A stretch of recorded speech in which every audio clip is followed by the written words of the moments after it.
All right. Hey, everybody. We are recording and you are in the right spot. The webinar topic today, building customer loyalty in 5 simple steps. So Margaret and I are going to dive into these 5 steps. But first off, I just want to introduce myself in case you're one, unfamiliar with Main Street Hub, or maybe this is your first webinar and you don't know who I am. So I'm Emma and I head up our local outreach over here at Main Street Hub. So I spend my days creating educational presentations like the one you're joining in on today. And Main Street Hub has been around for over 7 years now. I've been with them for about 4. Wow, time flies. And we offer a 100% do it for you service where we actually manage your Facebook, Instagram, Twitter, and even sites like Yelp and Google for you. And we work with thousands of local businesses in all 50 states, even in Canada. And our writers take on your whole presence. So they get to learn your unique voice, your brand. I mean, after all, you have to do that in order to create all your social media content for you. And they tell your story online. So we respond to every single comment, review, wall post, even tags that are when your customers are mentioning you on social media. So at the end of the day, every day, we take managing social media off your plate so you can go back to what you love offline. So that's just a little bit about Main Street Hub. And I will turn it over to Margaret, which thanks for joining me today to share a little bit more about her company and what she does. Thanks, Emma. I'm Margaret, and I run the content and product marketing programs over here at Thanx in San Francisco. If you are unfamiliar with Thanx, our primary objective is basically to help you increase sales by ensuring that your best customers remain happy and feel appreciated. But ultimately, we're the system of record for customer data. So we provide offline businesses like restaurants, retailers, car washes of any size with an end-to-end view of their customers and a platform that allows for real-time mobile engagement that is proven to drive results. So with Thanx, the merchants that work with us can access individual customer records to explore spend, visit frequency, demographics, and user sentiment. So you can also launch advanced campaign tools to launch automated campaigns, win back lost customers, increase frequency, drive spend. So if it sounds like an easy to use CRM with advanced loyalty features, you're right, because we just try to reimagine customer loyalty. So I will run through our agenda, which is the 5 simple steps. So we kind of broke it down into what we thought was really important. So we'll start with gathering customer data, which I know is a super hot topic. So we wanted to touch on that. And then we'll dive into using data to drive ROI, using data to drive better customer experiences, and then ultimately day to day responding to all your reviews, and most importantly, staying connected with your customers. So And a little let's, quick shout out that I yes, wanted to say real quick. We actually, Main Street Hub, we're live tweeting throughout this whole webinar. So these 5 simple steps, you might want to hear them again or you might want to hone in on them. So there's our Twitter handle at the bottom of the screen at Main Street Hub. And also tweet us, both of us, Main Street Hub and Thanks, and let us know that you're tuning in today and use the dedicated hashtag building customer loyalty. After all, today is all about customer data, staying connected, and responding. So definitely check us out on Twitter. And sorry, Margaret, I'll let you get into tip number 1. oh no, that's great. You guys, please tweet. I would love to see that. So let's start off with gathering customer data. So data is the hot topic for brands who are looking to advance their operation in some way. Starting with Amazon, moving into brands like Starbucks, you can see that companies are really starting to leverage customer data in creative ways in order to better communicate with their customers and ultimately to drive more sales. Um, One of the best parts of customer data, though, is really just figuring out who your customers are. So what we see over and over again, and this is such a cool stat, that we looked at over 20 million transactions across all different types of verticals, and we saw that the top quarter of your customers contribute anywhere from 62 to 70% of your revenue on average, which is huge. So that tiny little sliver of your customers is hugely important to your bottom line. So when I'm thinking about customer data, I'm really thinking, who are these people? Who are these really profitable customers? How can I identify them? And how can I treat them in a way that makes them more likely to come back? So beyond that, though, you have the other 75% of your customers. How do you treat them? They're all really different. We like to say your customers are anonymous, but they don't have to be. So from the person who comes, once a month and picks up a catering order to your person that comes in every day and is really consistent, those people all need to be messaged differently. So beyond your VIPs, it's important to understand how to tailor these messages to your different types of customers. So like I said, behavioral data comes in handy here. And this is a big thing for customer loyalty, because at the end of the day, your customers are going to come back when they're getting the right messaging at the right time from you. So like I said, besides just being a good practice, not sending deals to someone who, comes in every day and was going to spend money anyway, the ultimate goal here is to retain your customers. So let's talk about customer retention, because ultimately that's what loyalty is, right? It's just making sure that your customers who love you keep coming back. They're, the bulk of your business. And one of my favorite loyalty stats, I have a lot of favorite loyalty stats. I'm kind of a customer loyalty geek, but it's from Bain & Company, and it's that a 5% increase in customer retention produces a 100% increase in annual profit, which sounds outrageous, but think about it this way.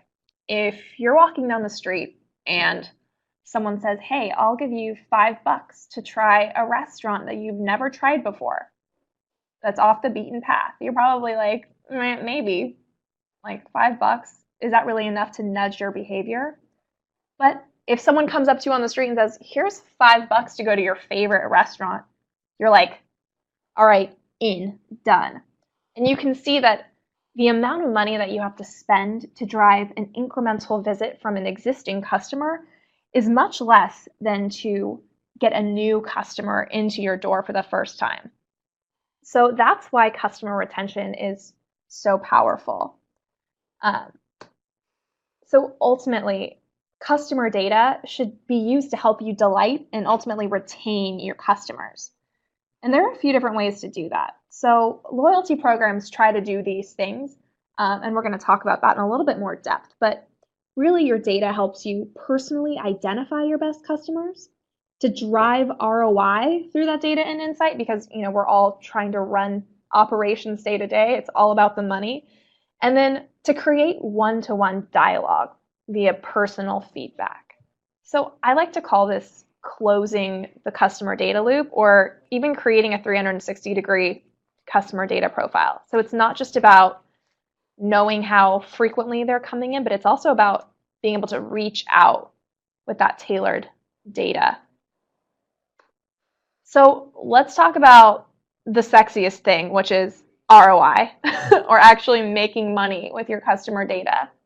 And we're talking about trying to break it down into easy steps. So I'll talk about some things that you can do immediately with your data.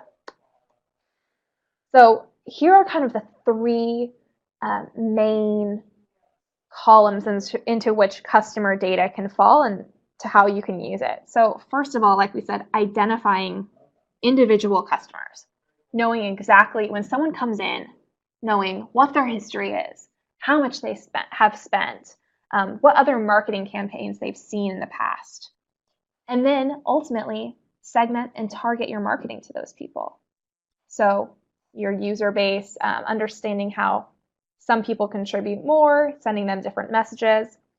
And then, like I said, take action and measure results. So full circle, sending out those marketing campaigns based on your customer data, automating it, making it happen. So this is something that I came across on Instagram, Do you guys follow your favorite restaurants on Instagram? Because I do. It's very distracting sometimes. But a restaurant that I actually frequent in my neighborhood was doing this kind of campaign to try to find their top customer. They knew the name of this person. They knew how much they had spent. They knew how many times they had visited. Um, but they had no way of reaching out. So I felt that this was such a quintessential example of a loyalty program that doesn't quite go all the way. So you have the customer data, but really it's not actionable. And so we'll talk about this a little bit more, but connecting all of these pieces together and making sure that you can tie your customer data to an individual and then reach out to that individual becomes hugely important. I'm not sure if they ever found Sun H. That's something that I was wondering. I was looking back. Did we ever find this person? So if you're Sun H, if you're here on this webinar, How bizarre would that be? Sun H is here. He's attending live. Are you here? So here's kind of how it all comes together, which is with a complete data profile of your customer, you know exactly who they are and you can reach out to them. So this is a kind of anonymized version of what one of our merchants sees, which is this is who your number one guest is. This is how much they spend. This is how much they're visiting per month. This is their average NPS. We'll talk about Net Promoter Score next.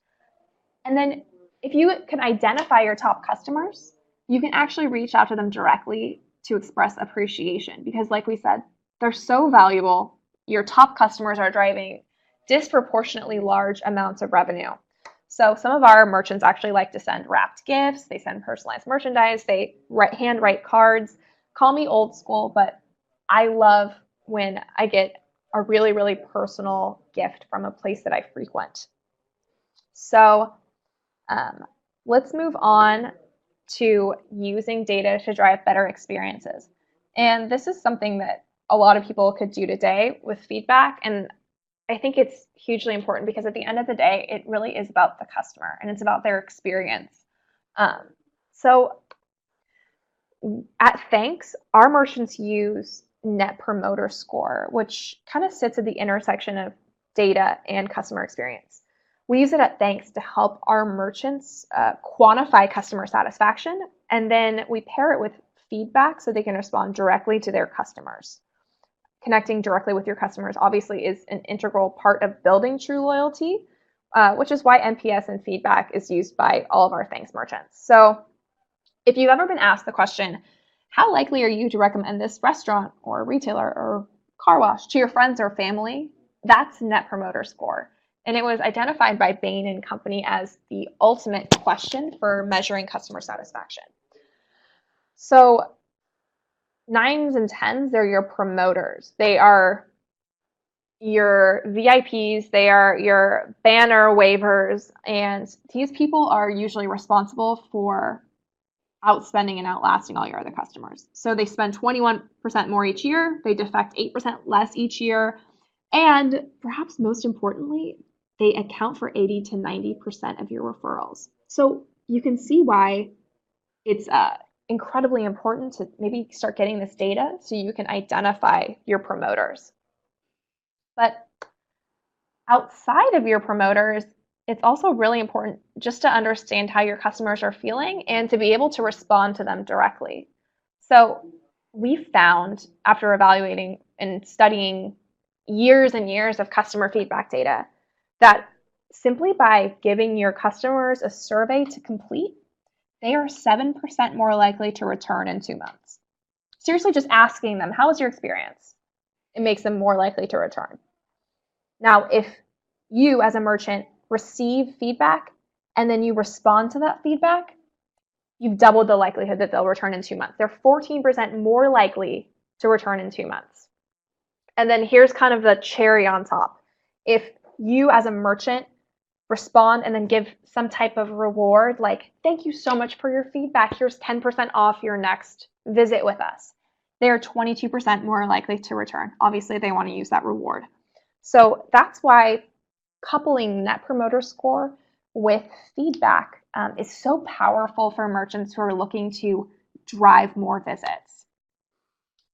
So exactly what we just said, but I'll give you an example of something that I thought was really interesting and fun. So one of our merchants, well, let's start actually with feedback can go either way. I'm sure everyone here has received the piece of unfounded bad feedback. Like, I have a friend who actually runs a bakery, and she had a bad review on Yelp. It was a 2-star review, and they said, there are no sandwiches here, which she fumed over it for weeks. Like, this is not a sandwich shop.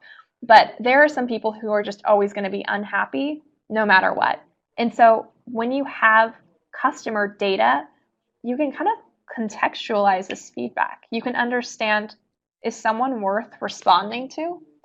You can look at their history and say, hey, you know what? This person always leaves bad feedback, but they come back every week, so they must not be that unhappy. They just like to vent. On the other hand, another one of my favorite merchant stories is that this multi-location restaurant that we work with had just had picked out some new patio furniture for one of their outdoor seating areas, and someone gave them a poor score and said, I love you guys, but that patio furniture was so uncomfortable, it ruined my meal. And so they obviously were alerted to this. They saw the bad score. They look up this customer's history because it's all connected through their Thanx profile. And they saw that this person had spent nearly $6,000 with them that year and was a really, really good customer, obviously. And so they took the feedback really seriously. It's not just a complainer. This is like a very valuable customer. So it was like the COO or someone high up in the organization went to that location, sat in the patio furniture, and conceded like, yeah, this is awful. This is really uncomfortable. So they replaced it. And that's the power of feedback, especially when it's contextualized within the customer's history, is that you can drive real operational changes, and you can validate the feedback you're getting by looking at a customer's history. So that's what I love about NPS coupled with feedback. The other cool thing is that when you're receiving quantitative feedback, you're not just getting, scrawled, written feedback on a comment card tucked into a bill.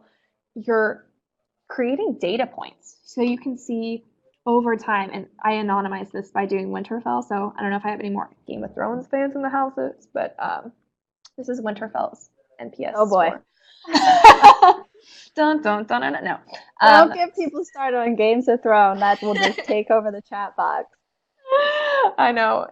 How many Jon Snow fans have I got in here? No, I'm just kidding. But the cool thing about when you look at location-based NPS is that you can see over time how certain locations are stacking up with customer feedback against the brand at large, or you can even just identify dips in service or other little ebbs and flows of customer sentiment. So, for example, we have a merchant that they were tracking their NPS over time at the corporate level, and they noticed a huge dip at one of their locations relative to other locations. And so they looked into it, and they saw that that location had just hired a new GM, and they were able to go in and help train that GM and bring them up to speed so that customer satisfaction ultimately went up. And so that's what we like to call operationalizing Net Promoter Score. When getting feedback from your customers actually drives real changes in the way things are run. And when you can tie all those things together, your customer spend data, frequency data, and satisfaction data, then you can drive real loyalty from a bunch of different angles. So our last thing is, like I said, looking at individual customer profiles. This is the Easter Bunny. Looking at individual customer profiles and putting into context all the scores they've given over time. And so you can really see not only how much they've spent, but really how sentiment has ebbed and flowed. I think that this is one of the best parts of a true all-encompassing loyalty program, is that not only do you have the data on how often your customers are coming in, but you also know how they're feeling. Because communicating one-on-one with your customers is going to be one of the best ways that you can build brand loyalty over time in a way that feels really authentic. Because at the end of the day, your customers are people. They want to be spoken to like people. And so connecting with them one on one and tying your data to the conversations you're having with your customers can be incredibly powerful. So, Emma, I'll let you pick it up here and we'll segue right into responding to reviews. Yeah, tip number 4. And thank you, Margaret, for kicking us off with the first 3 tips. I love your content, and everything around customer data is really fascinating. And I love how at the end of the day, it just helps you as a local business to be more personalized. And that's really going to help with customer Absolutely. retention. Yeah, like I know I have this sports bar that I love to go to here in Los Angeles. And I know Margaret's going to cringe, but to go see Dodger games, she's a Giants fan. So I go there to see my Make to it see work my for Dodgers webinars play. now. And I love it because when I go in there, they know my order, and I feel like so valuable. I mean, there's so many other places I could go to, and quite frankly, even places that has a little bit better service when it comes to some of the other items. But overall, they always remember my order, and that's all it takes, like having that customer data on me. And so I go there for all my football games, basketball games, baseball games, and it just comes down to that detail. So with that, I want to segue into the importance of responding to all your reviews. I know Margaret touched on reviews a little bit and shared a really good example of one of their clients, but as a local business owner, it's so important to monitor all your reviews, also your wall posts, direct messages, any mentions you're receiving or tags on social media. And many of these, online reach outs from your current and potential customers will actually be requests for business info. Maybe asking, do you have happy hour? Are you open over the holiday? Questions about your products, questions about your services. And so it's really key that you're paying attention to those and then responding to all of them, because this is definitely going to help you to seem more accessible, obviously, right? But also appreciative and responsive. So I like to break this into 3 takeaway tips when it comes to responding to reviews. 1, address people directly. So, using their name, it's as simple as that. 2, say thank you. And 3, keep an open line communication. So I have an example of someone doing this in this business. It's Bombay Bistro. I saw a lot of restaurants sign up for this webinar, so I wanted to make sure to include an example of a restaurant doing a great job of responding to all their reviews. Well, this customer, James, went onto Yelp and left a great review, 5 stars, and really got descriptive, even down to, information about his girlfriend. So I love this review. And what I love about the response that the owner did, and I'm going to zoom in on the response here because this is the big takeaway tip for everybody. So the owner is definitely following 1, 2, and 3. The owner responds, it's great to know that our muscles won you over, James. So it's super tailored, right? James talked about the muscles in the review, and the business owner not only thanks James, but addresses James directly. And then also at the bottom here, the last sentence, thanks so much for taking the time to let us know how much you love our place. And I hope we'll have the chance to serve you again soon. So that's tip number 3, keep an open line of communication. That's what that's doing. So I get this question all the time. I do a lot of seminars, so I get to meet local businesses in person, take photos together. It's a bonding experience and educational. And one thing that I get asked a lot in my classes is like, Emma, why would I take the time to respond to a good review? I did a good thing, and I'm busy. So totally hear you. I'm sure some of you on the line feel that way, but it's rare that someone will actually go and write a review, even if they had a mediocre, good, or bad experience. I know with Yelp, they see over 145 million unique visitors every single month. Yeah, big number. But only 1% of those visitors are taking the time to write a review. So it's a huge win when you get a testimonial like this. And so definitely respond. and in a personal way and take away write these down, the 1, 2, and 3 tips here about how to approach it.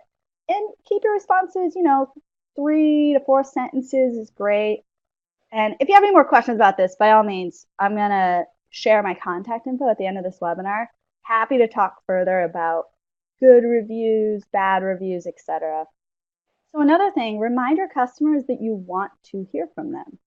This is a great example. This business, House of Billiards, they chose Facebook as a way to promote people to, you know, help them get more reviews without soliciting.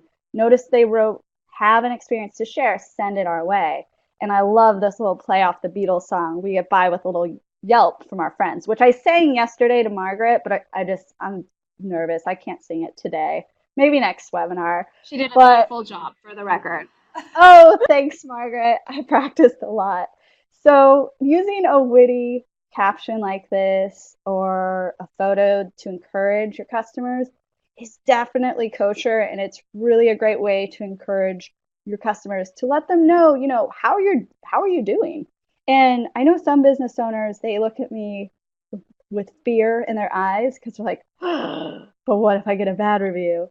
I mean, honestly, it could be really helpful information, just like the example Margaret shared with the uncomfortable patio furniture.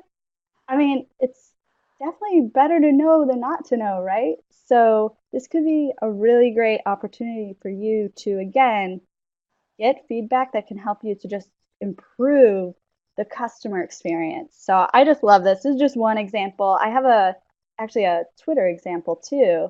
I added some fun animation in here. Whoop, here comes the tweet. So Cold Stone Creamery, they wrote, if you've got time for a quick comment below or to describe your whole experience with us, we'd love to read it. So this is another great example of showing your customers, hey, we want to hear from you. Also letting them know where. So Yelp, Facebook, and Google, definitely some of the most powerful platforms when it comes to reviews.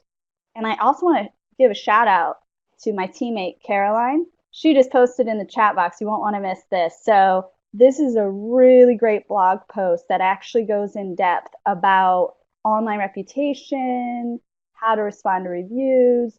So just in case you have more questions or you just want to learn more, you're real proactive, go getter, check out the blog post. It's super helpful. But also just again, with reminding your customers that you want to hear from them, it's a really great way to stay connected. It's a simple step. And at the end of the day, it's really going to help that next customer. So when you do get those glowing reviews and all that positive feedback from your favorite customers, check out what Indian Oven is doing. They're going to sites like Facebook to share their reviews. For example, a review they got on Yelp. So here, their customer, Will, wrote a review on Yelp, and apparently Will said, one of my favorite stops for lunch buffets when I'm in the area. The food is always good, and the dining room is nice and clean. I mean, that's great. Great thing to hear about a place. Done, I'm going there for lunch. So the advice here, if you get a review on Yelp, like the Indian Oven restaurant did, or you get a review on TripAdvisor or Google, why just leave that review there? Why not spread word of mouth with it? So definitely, I encourage you guys to cross promote like this. And actually, for those of you tuning in, let me know in the chat box if you're doing this already. I want to give you a internet high five because that's amazing. This is a tip that I give at a lot of seminars all over the country. And I would say about 1% of people do this. So this is a huge competitive edge for you guys to cross promote your reviews onto other social media platforms. You can reach a whole different audience that you might not have otherwise reached with the best thing, word of mouth. You know, what Will is saying is not an ad, it's word of mouth. So definitely check this out, and you can do the same with your Instagram. And I love this one because they are using a Facebook review they received and posting it to Instagram. So you might be thinking, oh man, I have to be creating content on multiple sites. I am a local business with a million things to do. How do I keep up with all this content? Well, that would be pretty helpful if you go to, say, your Instagram and use content you're getting on Facebook from your customers, right? Just go ahead and use a review. And that's going to help you to keep up with the demand of how often you should be posting. So hopefully this is something you guys um, are excited to try. And it's definitely a simple step to add to your social media plan of attack. And it will definitely help you stay connected with your customers, which just plays perfectly into tip number 5. So tip number 5, stay connected. And with that, I just want to point out a few things. By first of all, keeping your business's social media pages full of exciting content, you will be able to get new customers in the door and build customer loyalty. So stay connected with customers by posting frequently. Don't ghost your page for a year. It will basically, it's like starting over again if you come back in a year and post. Make sure you have quality content on there. And I'm going to go ahead and actually share some real live examples that are doing a great job of helping that business stay connected with their customers and potential new customers. So stay connected, strike up a conversation. So on Instagram, this particular restaurant, I love this. I took a screenshot right away when I saw it. They literally are doing fill in the blank games. And don't do it all the time. I mean, you want to mix up your content. And this is definitely a great way to get your customers into a conversation with you on a site like this is Instagram. And that's just really the beauty of social media is it allows you to have those two-way conversations. And think about it this way. You can have a conversation with your customer when they're at your business, whether you have a retail store or a salon or a restaurant or hotel. You can literally interact with that customer when they're there, before they've arrived, and even after they leave. So this is super helpful for you and your customer retention. So try out fun posts like this, whether it's a fill in the blank like you see on the screen or a quiz. I mean, people love trivia. You'd be surprised. Everyone's trying to just show how smart they are. So let them do it. Let them engage in a, B, C, or D game. Another one, stay connected, motivate your customers. So while I personally enjoy Mondays, a lot of people struggle with the beginning of the week. I hear ya. And so what this laundry cleaners business is doing is they'll occasionally at the beginning of the week or the middle of the week, they'll motivate their customers like, hey, the weekend is almost here. And maybe this is super nerdy, but hang in there with this picture of hangers with a collection of very colorful clothes, I might add. That's hilarious. And so what it will do is help you stay connected with your target audience by one, giving them a laugh, but also motivating them to, hey, get through your week, hang in there. So definitely a great way to approach not only Facebook, this is a Facebook example, but also your Twitter and your Instagram. And I have another one because this is a really good point about motivating your audience. So this is a barbecue restaurant. Any barbecue fans out there? Let's hear it. So this one they post on Instagram and they said with a 3-day weekend, there's plenty of reasons to stop by.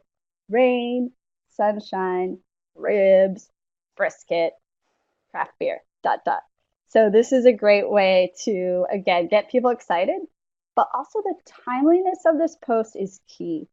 So this post was on Instagram, May 25th. So this was right before Memorial Day weekend. Holidays present you with great content. Don't miss a holiday. Whether it's a real holiday on the calendar or it's something that's made up online like National Siblings Day. There's so many of them. National Donut Day, it goes on. Definitely have fun with these and play off of them, and definitely your audience will love it. I personally get really excited about the traditional holidays. Like I know Labor Day is coming up. That's a great time to post for your business, whether you have a restaurant or you're a dry cleaning business. You can play off of that. So another one, stay connected, give your customers a good laugh. So here, the Mexican restaurant, they chose Facebook to post their smothered burrito, a feast so big we couldn't fit it all in one shot. Hilarious. So there's more where that came from, but I just thought this is cracking me up. Like literally, look at the size of this burrito.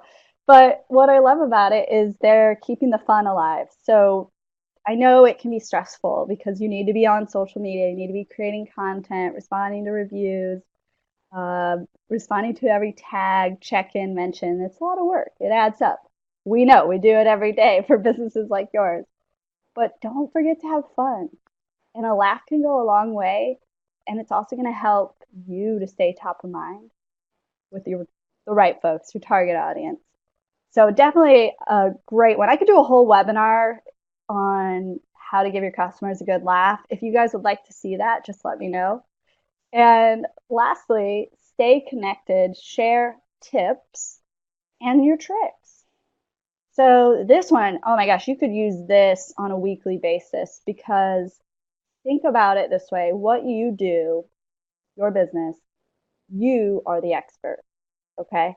So the reason why people spend money to visit your store or your restaurant or use your services is because you do a better job than what they could do. So share some of your expertise on social media. It's going to help you to not only build value with all the viewers checking out your tweets or your Instagram posts or your Facebook posts, but also it's going to help you again to keep a steady flow of content that has variety. You don't want to just be tweeting or Facebooking the same type of post over and over. You know, if you're just on social media promoting yourself, promote, you're really going to get too predictable with your audience. And that's one of the biggest reasons they'll unfollow you. It's like, well, know what they're going to say next. So keep them on their toes, mix it up, and position yourself as the expert. So here's just an example. I have hundreds of these, but this was a floral business, and they gave tips on how to dry your bouquet and walk you through it. Hang it upside down, press the petals in a book, etc. And this is a really, really great way to mix up their content. Not to mention, I recently bought some flowers, which I never do. I'm more of like a succulent gal. But I bought some flowers, and I was thinking when I read this, I was like, wow, like, this is actually super helpful. It really, really made my day that I could make something more out of just this random flowers that I put together the other day. So I found value in it. Their customers will find value in it. And it definitely, again, gives you a chance to position yourself as the expert. So hopefully, and by the way, some other examples, just because obviously not everyone has a floral business on the line, but this applies to all kinds of industries. Let's say, just coming up with one on the top of my head, suits, a suit store. So let's say you sell suits. So if you decided to give us tips on how to layer, or what kind of hat goes well with this suit, or how to layer throughout the seasons, that would be a really great expert tip. Or if you are a laundromat or a dry cleaner, give us some tips on how to get stains out of our white t-shirts with home remedies. So the takeaway, the whole point here is for staying connected, join in on the conversation. And in addition to all these tips that I just went through for posting or even resharing content from your customers and fans, you can also use your online profiles to interact with new and potential customers. After all, it's called social media for a reason. And in today's digital marketing landscape, consumers expect that. They expect this two-way conversation. So respond to their questions and chime in on their comments and start new conversations all together. And what that will help you do, build relationships with potential customers and bring them to your door. So that concludes tip number 5. We've said it all. And now Margaret and I would love to hear from you. So please use the chat box and let us know what your questions are. As promised, we got 20 minutes reserved for you guys. So let us know what your questions are, and we are happy to tackle them.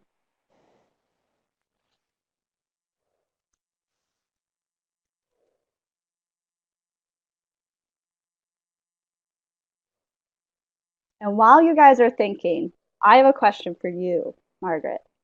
Oh, yeah. Are you ready? I'm ready. I'm ready for you. Okay. So at Thanks, I mean, obviously your expertise with loyalty programs is amazing. I'm sure you get a lot of questions around it. What's probably the most popular question that you guys get at Thanks? Oh man. So we work with all different types of businesses, from car washes to restaurants to entertainment centers. So a lot of times the questions that we get are really, really different. But one of the biggest ones is integrating with a point of sale system.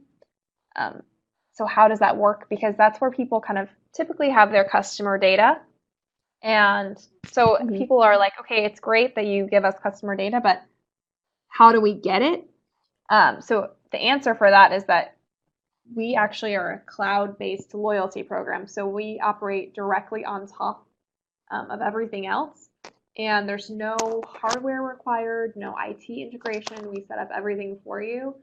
The Mhm. reason that people like to do that is that like customer data is just really complex. And I know that if anyone here has launched any additional hardware at their stores, so like setting up, places for your customers to, scan QR codes or anything like that, it gets really, really convoluted and difficult. And so we try to skip over that. But in terms of customer data, what we were talking about today, that's probably one of the biggest challenges and hurdles.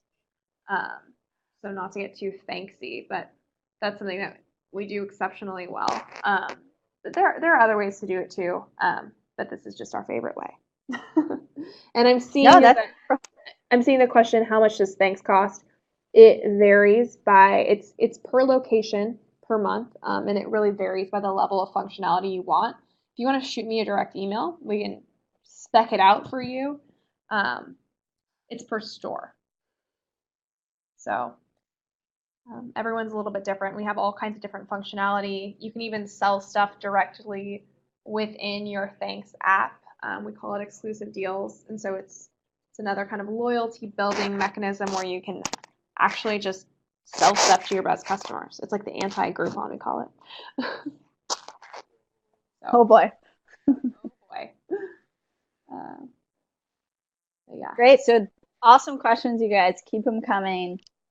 Oh, I love that. Great. Thanks. Thanks. With an X. You're already That's on it. good. You're on it. I caught myself doing that too when I was, you know, when we started this partnership for this webinar. It's been a couple months now, and every time I'd want to email Margaret, I started spelling thanks with an X. It's like, oh, it's addicting. Whenever I write emails Oh, this is outside of work, I still do yes. thanks with an X, and I'm like, I need to stop. But Hey, yeah, that's thank you're you for the promoting. It's question. good. Yeah. Yeah. So Thank you. I bet we both Stacy, have an angle what's on this up? one. Okay, cool. Do you want to go first? Sure. So implementing responses to customer reviews. So a few angles. So there's obviously the social media side, and then if you have customer feedback baked into your loyalty program, you can always try to catch people's reviews before they hit the web, or if they're a good review, you can encourage them to go ahead and post it on Yelp, Google reviews, whatever. Um, a, a lot of times, so we have a lot of our customers that, like I said, they operationalize NPS.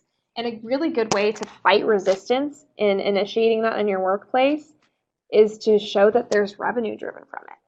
So when you can connect feedback responses to increased visits, increased check size, then you can make a good business case. And it's really hard, for people to say, no, we don't want to make more money. So like I said, we've proven through our data that just responding to customer feedback can increase a customer's likelihood to return by 14%. So that's really cool. And Stacy, I can send you a specific video on that after the webinar. We have some of our customers who actually do that across all of their locations, and they've been really successful. So great question. And I know that, Emma, you probably have another beat on it from a social media perspective. Yeah, so we manage Yelp and Google for thousands of businesses. So we're responding to their customers for them. It looks like John of John's Bakery is doing it, but we're doing it. We've actually written millions of responses. So lots of data. And definitely want to echo Margaret that responding versus not responding is the way to go. And so when responding to customer reviews, definitely helpful to keep it 3 to 5 sentences and go back to the slide where I talked about it using that 1, 2, 3 steps. So keep it personable, say thank you, even if they gave you negative feedback, like thanks for the feedback. It's good to know what you're doing well and what you're doing not so well. And then offer some sort of like, I guess not, I wouldn't offer careful with solutions, but I would offer to, reach out a little deeper, like, okay, what day did you come in? And I would say defend yourself, but without being defensive as well. And that's art for sure. But saying something on the lines like, this is definitely outside of our norm. We take customer service very seriously, and we're always using the freshest ingredients possible. Or if you're a restaurant and they were complaining about that, so just again being super personable, and the goal is to help neutralize the review. And the last thing I have there, while that customer who left a review might say something, negative or even mediocre review, having a public response underneath that review is really beneficial because not only will the person who wrote you that review see it, but the 99% will see it. Because remember, most people are going to review platforms to read reviews, not write them. So you reach a larger audience with a public response to a customer review. So hopefully, Stacy, that helps with implementing responses. But happy to elaborate on that. That's why we have our email addresses here to continue that conversation. Bye, Clara. Right. Thanks for joining. Bye, Clara. Oh, there's a good question from Carrie. How often should a business post on social media, Facebook in particular? I'm probably not posting enough for the fear of running off contacts by flooding their timeline. So, and Margaret, feel free to chime in here. But definitely, Carrie, like you're being super thoughtful. That's great. There's definitely some businesses out there that post too much, and it's one of the biggest reasons people unfollow you, right? So what we found is anywhere from 2 to 5 times a week has been the average that works really well. So I mean, even if you do 3 times a week, I think that's the best happy medium. And remember, while frequency is important, also think about what time of day you're posting and also the type of post you're doing. So make sure you're mixing it up, whether it's a question on Tuesday, a photo on Wednesday, and then a post on Friday that is maybe a short video clip of something happening at your place of business. So happy to elaborate on that too as well. We offer free social media consultations where we take a look at your Facebook, Instagram, Twitter, you name it. We can actually break down in a more tailored way how your posts are doing and give you some suggestions. So just email me that, and that's for anyone. Just email me if you're interested in that. It's a free social media assessment, essentially. Margaret, did you want to add anything to that one about posting on social media and the frequency or anything? Decidedly the social media expert between the two of us, but I will add that with any type of interaction with your customers, it's important to think about what they're actually getting out of it. So Emma mentioned this earlier, but if your social media presence is consumed by just you posting about your business and promoting your business, customers, they don't want to see that all the time. People don't want to be spoken at. They want to be spoken with. So having a conversation that's more two-way or providing something of value, so like a really pretty picture or something that is meaningful to people, that's going to resonate a lot more, and that's going to kind of catalyze your audience to participate with you more. So I think that if you believe that you're posting quality content, keep going. And speaking of quality content, I love Stacy's question. What are your thoughts on running contests via social media? So, for example, encouraging people to create their own content, relevance to your business, take a picture with a product. So Absolutely. These are great. Again, I wouldn't do them all the time. I'd mix it in with a variety of content, but this is a really great way to also get user generated content. So, in other words, content from your customers. So, you might do a contest with a dedicated hashtag. So, there was this, and I've seen this on the local level too, but just one that came to mind. I saw where Red Bull, they did that hashtag, like put a can on it. And so, everyone that took a picture with the Red Bull, and it could be kind of goofy or funny or super random. They just put the hashtag to that photo, put a can on it, and it was a great way. It got a lot of people jazzed, and it was a great way for Red Bull to collect content from the best people, their customers, right? So I strongly encourage this. Plus, it's super fun. We actually have a blog post about contest and those types of postings. So definitely feel free, Stacy, to email me directly, and I will definitely get my hands on that blog post. I know I've read it in the past, so it's a good one. Yeah, for sure. Margaret, did you have anything to add about contests, or have you done any contests yourself in your personal life? Um, no. I mean, I think you about covered it, but I love the idea of contests. I think that your customers are really really creative and they want to participate Mhm. with you. And even if they don't win and get that warm and fuzzy feeling, they still spent time connecting with you, and that means a lot. Oh, So yeah. even any kind of follow up where you can acknowledge those participants and even give them a little something just for participating, I think is a great opportunity to drive people to actually transact with you, because at the end of the day, that's what it's all about. It's not just about making more friends, unfortunately. Right. Absolutely. And it's another way to stay connected. I mean, that was one of our big tips today. And I feel like there's a lot of overlap with the other tips that Margaret was speaking to in the beginning. But, the overview here is collecting customer data is key, using that data as well once you have it. Also, continuously keeping those two-way conversations with your target audience, as well as using social media as a way to keep in touch with your customers through engaging posts.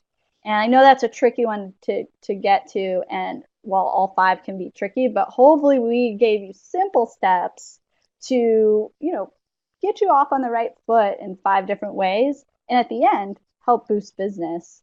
So I want to point out we do still have time left for the dedicated Q&A. So we want to give you guys a little bit more of a chance here to ask us any questions at all.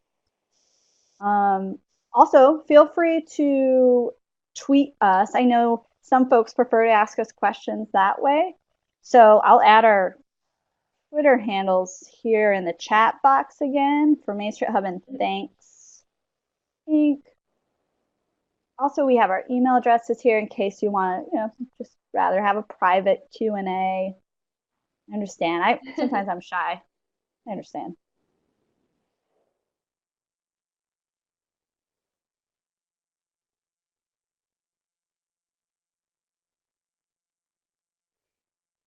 Oh, Carrie's typing.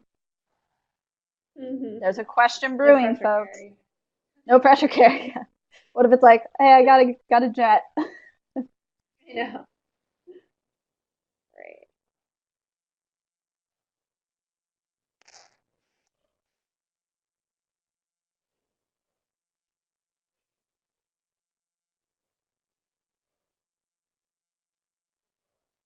Oh, one thing we didn't talk about, Margaret, were the punch cards Oh yeah.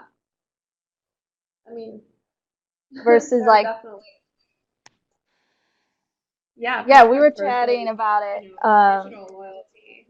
Yeah, digital loyalty. I was telling Margaret a story because, and this is very relevant to the webinar topic today, but I went to this new car wash over the weekend, and one thing that a lot of car washes have in common is they have the punch card. You come here, get a punch on your card 10 times, and you get a free car wash. I mean, in LA, that could save you like $20 or more. So that, hey, every dollar counts. But what I noticed is that no one even in LA was using a digital loyalty program. And it actually is a huge advantage to switch over to that. Because one, your customers don't have to carry around a punch card because then you know what happens.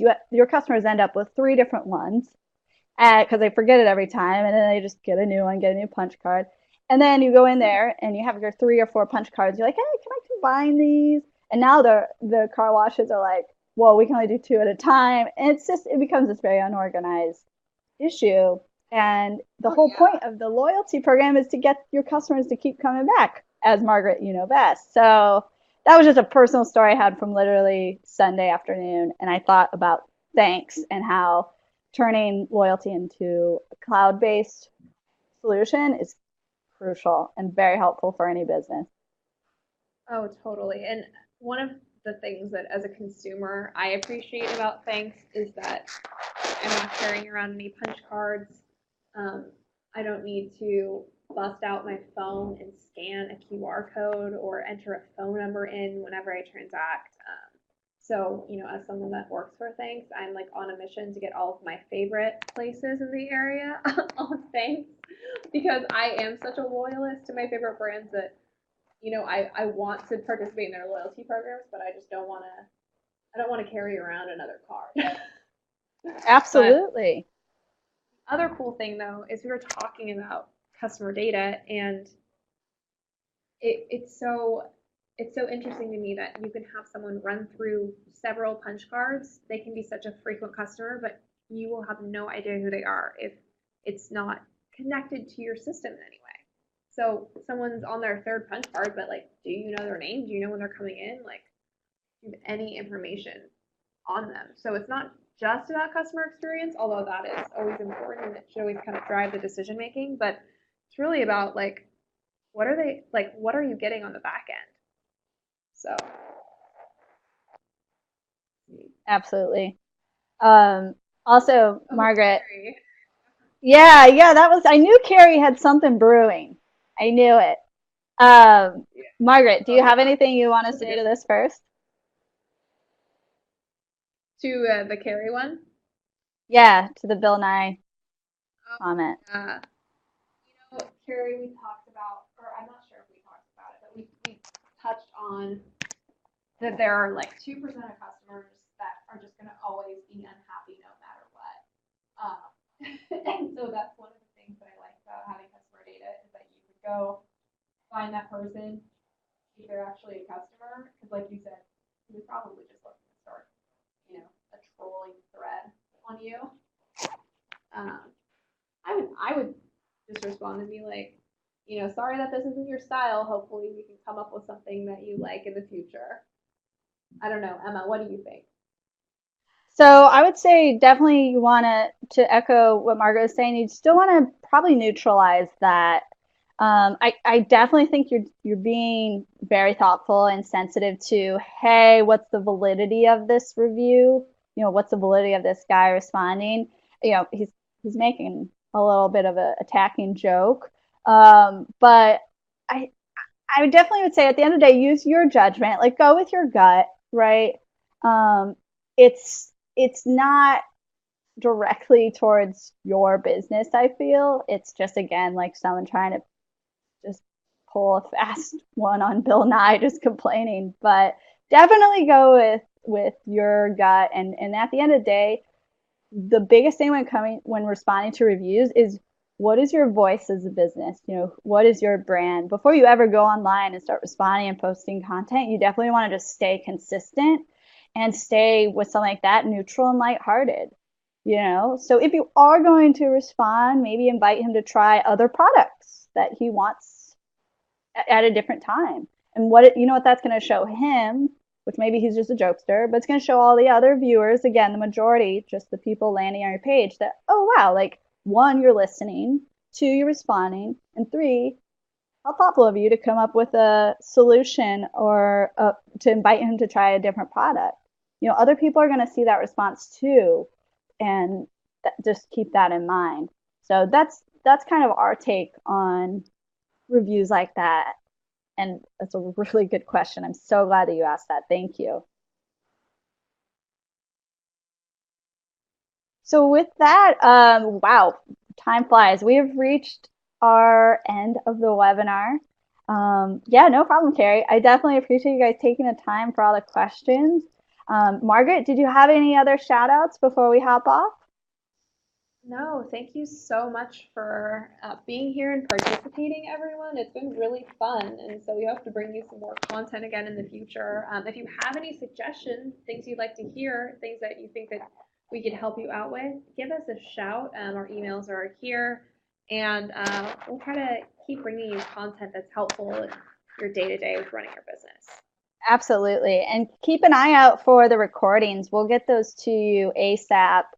And also, if you have, again, any questions or you're interested in our free social media assessment in Main Street Hub, just feel free to email me directly. We'll also send an offering in the post-webinar follow-up where the recording is. You'll see that. And we actually put together a blog post. So you're going to see a great write-up by Main Street Hub that includes quotes from your very own Margaret Link and myself, Emma Vaughn.